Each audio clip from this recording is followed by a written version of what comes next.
आज का हमारा टॉपिक स्टार्ट होता है क्रॉसिंग ओवर, जीन विनिमय एंड लिंकेज एनालिसिस, संलग्नता।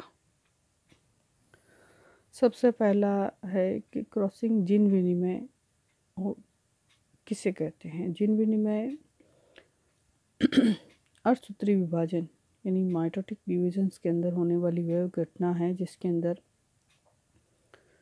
दो समजात गुणसूत्र होते हैं। समजात गुणसूत्र आपस में जिन स्थानों पर जुड़ते हैं तो क्याज़मेटा का फॉर्मेशन होता है और टूटे हुए भाग एक दूसरे पर गुणसूत्र पर जाकर जुड़ जाते हैं और सेपरेट हो जाते हैं, जिससे कि जो है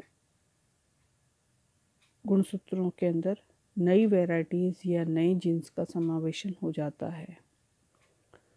तो जो जीन विनिमय होता है वो समजात गुणसूत्र युग में दो विषम जनक यानी क्रोमेटिड्स, दो हेट्रोक्रोमेटिड्स पेरेंट्स होते हैं, क्रोमेटिड फिलामेंट्स जिसके अंदर के बीच में क्रोमेटिड सेगमेंट्स के अंदर इंटरचेंजेस की प्रोसेस को ही हम क्रॉसिंग ओवर या जीन विनिमय कहते हैं। अर्धसूत्री विभाजन की जो फर्स्ट की प्रोफेज अवस्था के अंदर जो पैक्टिन स्टेज से डिप्लोटिन स्टेज के अंदर प्रकट होती है, जिसके अंदर जो नॉन सिस्टर क्रोमेटिड्स होते हैं उसके अंदर क्याज़मेटा का निर्माण होता है। और वे क्याज़मेटा क्या है, तो क्याज़मेटा वे पॉइंट्स हैं जहाँ पर दो अपोजिट्स सेगमेंट्स जो होते हैं वो ब्रेक और रीजॉइंट होते हैं और जेनेटिक मटेरियल जो होता है वो एक दूसरे पर ट्रांसफ़र हो जाता है। ये इस प्रकार जैसे डायग्राम में अंदर शो की गई है। जैसे देखिए जो डायग्राम के अंदर दो प्रकार के क्रोमोसोम्स दिखाए गए हैं। इस दोनों क्रोमोसोम्स के अंदर दोनों पेरेंटल क्रोमोसोम है और दोनों पेरेंटल क्रोमोसोम में नंबर 2 और 3 क्रोमोसोम्स के क्रोमेटिड्स जो होते हैं वो नॉन सिस्टर क्रोमेटिड्स होते हैं। तो नॉन सिस्टर क्रोमेटिड्स के भाग जो हैं वो आपस में जिन स्थानों के अंदर देखिए डायग्राम सेकंड के अंदर जिन स्थानों पर आपस में फ्यूज़ होते हैं उन जैसे पॉइंट 1 और पॉइंट 2 देखिए डायग्राम्स के अंदर जिन स्थानों पर आपस में जुड़े होते हैं उन स्थानों को हम क्या करते हैं, क्याज़मेटा। उन स्थानों के टूटे हुए भाग एक दूसरे पर जाकर जुड़ जाते हैं और जुड़ने के कारण एक नई वैरायटीज़ का क्रोमोसोम्स बनकर तैयार हो जाता है, जो कि संतति के अंदर या जो डॉटर संतति के अंदर प्रवेश करता है और पेरेंट्स के अंदर पेरेंट्स के जो गुणसूत्र होते हैं वो उनके अंदर क्याज़मेटा फॉर्मेशन होता है और संतान के अंदर इस नई गुण लक्षणों का प्रादुर्भाव होता है, निर्माण होता है। इसी को हम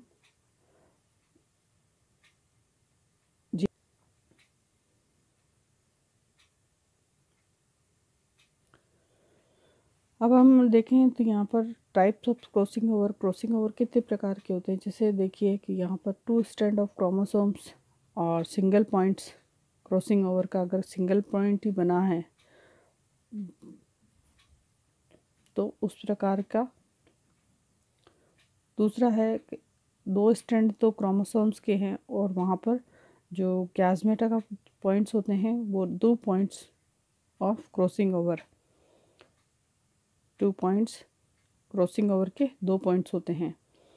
अगर यहाँ पर 3 स्ट्रैंड है क्रोमोसोम्स के और 2 पॉइंट्स क्रॉसिंग ओवर के बनते हैं तीसरी कंडीशन में। चौथी कंडीशन में अगर चारों ही स्ट्रैंड्स के अंदर क्रोमोसोम्स हैं और उसके अंदर 2 पॉइंट्स के अंदर ही क्रॉसिंग ओवर की उपस्थिति दिखाई देती है। इसी तरह आप यहाँ देखें तो लिविंग की जो सोमेटिक जो जितने भी जीवित कोशिकाएं होती है उसके अंदर जो कायिक कोशिकाएं पाई जाती है उन कायिक कोशिकाओं के अंदर क्रॉसिंग ओवर नहीं होता है। उनकी कायिक कोशिकाओं के अंदर क्रॉसिंग ओवर नहीं होता है, बल्कि जो उनकी जनन कोशिकाएं होती है उनके अंदर ही क्रॉसिंग ओवर हमें देखने को मिलता है। लेकिन यहाँ पर एक एग्जांपल दिया है, जैसे ड्रोसोफिला है, उसकी जो सोमेटिक सेल्स होती है उसके अंदर एग्जांपल है स्टर्न द्वारा इसको देखा गया था। जैसे स्टर्न द्वारा ड्रोसोफिला मेलानोगैस्टर मधुमक्खी और पोंटे कॉर्वो द्वारा एस्परजिलस फंजाइस के अंदर इस प्रकार का क्रॉसिंग ओवर हमें देखने को मिलता है।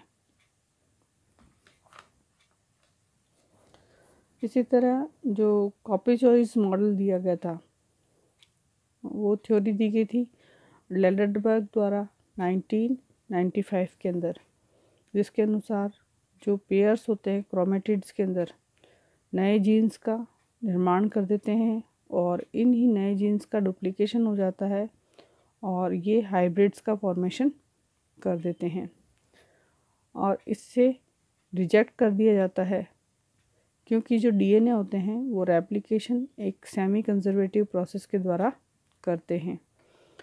इसे कॉपी चॉइस मॉडल कहा जाता है। दूसरा जो मॉडल दिया गया था वो दिया गया था ब्रेकेज फ्यूज़न मॉडल, जिसमें कि जो पेयर क्रोमेटिड्स होते हैं वो एक दूसरे से पैरेलल या लैटरल डायरेक्शंस के अंदर जुड़ जाते हैं और समान पॉइंट्स पर टूटने पर जुड़ने से रिकॉम्बिनेंट का निर्माण हो जाता है और डीएनए सेगमेंट्स बन जाते हैं। इस मॉडल्स का जो समर्थन किया था वो रॉबिन हॉलैंड ने 1964 के अंदर किया गया था। जैसा कि एग्जांपल्स के अंदर हम देख सकते हैं, यहाँ पर देखिए जो एग्जांपल दिया गया है, फर्स्ट एग्जांपल को देखिए इसके अंदर, जिसके अंदर ये जो डायग्राम्स आपको दिखाए गए हैं, इस डायग्राम में ये क्रोमोसोम्स का सेट है। क्रोमोसोम्स का सेट है जिसके अंदर ऊपर की ओर जीन्स लगे हुए हैं और ये क्रॉसिंग ओवर की प्रोसेस हमें दर्शाता है। तो इस तरह से ये क्रॉसिंग ओवर्स जब सेट 2 और 3 के बीच में क्रॉसिंग ओवर हो रहा है, तो इस तरह जिन जीन्स का क्रॉसिंग ओवर हुआ है उसी जीन्स का यहाँ पर जैसे ए और बी का क्रॉसिंग ओवर हुआ है, तो इन दो गुणसूत्रों के बीच में ही, दो क्रोमेटिड्स के बीच में ही ये स्ट्रक्चर हमें देखने को मिलती है। इसी तरह नेक्स्ट सेट के अंदर हमें देखिए क्रॉसिंग ओवर जो है वो क्रोमेटिड बी और सी के बीच में हुआ है, तो यहाँ पर दो जीन्स के अंदर ही एक दूसरे के अंदर परिवर्तन हमें देखने को मिलता है।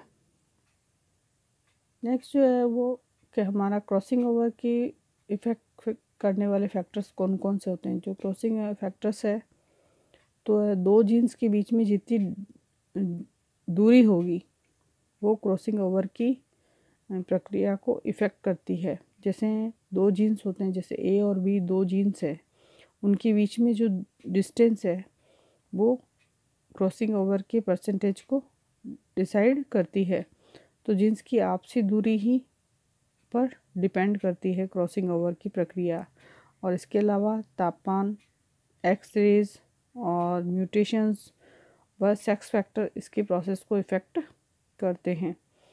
इसकी इम्पोर्टेंस देखें तो जीन विनिमय की क्या इम्पोर्टेंस है, तो सबसे पहले इस पे देखें, नंबर 1 है तो यूज़फुल वैरायटीज़ का डेवलपमेंट होता है। यानी कि अगर हम क्रॉसिंग ओवर नहीं होता है, जैसे दो अलग अलग जातियों का जब संबंध स्थापित होता है तो एक नई वैरायटीज़ का निर्माण होता है। तो जो नई वैरायटीज़ होते हैं तो उसके अंदर अच्छे वातावरण के अंदर गुणों का विकास, उसके अंदर गुणों के अंदर अपने आप को वातावरण के अंदर बदलने की क्षमता उसके अंदर होती है। तो यहाँ पर हम देखते हैं तो जो जीन विनिमय के द्वारा सबसे पहला इम्पॉर्टेंट कैरेक्टर है कि न्यू वैरायटीज़ का डेवलपमेंट होता है। नंबर 2 कि जेनेटिकल वेरिएशंस होते हैं। अगर सेम ही गैमेट्स आपस में फ्यूज़ करते रहेंगे तो नई वैरायटीज़ का निर्माण नहीं हो पाएगा। तो यहाँ पर जो है जीन विनिमय के द्वारा जेनेटिकली वेरिएशंस उसके अंदर आनुवंशिक रूपांतरण या परिवर्तन उसके अंदर उत्पन्न होते हैं। तीसरी है कि इसके अंदर डेवलपमेंट न्यू इवोल्यूशंस, नए जो है वो विकास होता है और जो जाति है वो नई विकास की ओर परिवर्तित होती है। उसके अंदर वातावरण के अनुसार परिवर्तित होने की क्षमता उसके अंदर पाई जाती है। ये सब कार्य उसके अंदर केवल जीन क्रॉसिंग ओवर के कारण ही उत्पन्न होते हैं। दूसरा देखा जाए कि क्रोमोसोमल मैपिंग क्या है, तो क्रोमोसोमल मैपिंग है ये है सीक्वेंस ऑफ जीन्स और अरेंजमेंट ऑफ जीन्स की जो स्थिति होती है जो डीएनए पे पाई जाती है, जैसे ABC जीन्स है, तो जीन्स के बीच में जो क्रॉसिंग ओवर होने का जो है वो परसेंटेज है, उन दोनों के बीच की जो दूरी होती है उसके ऊपर डिपेंड करता है।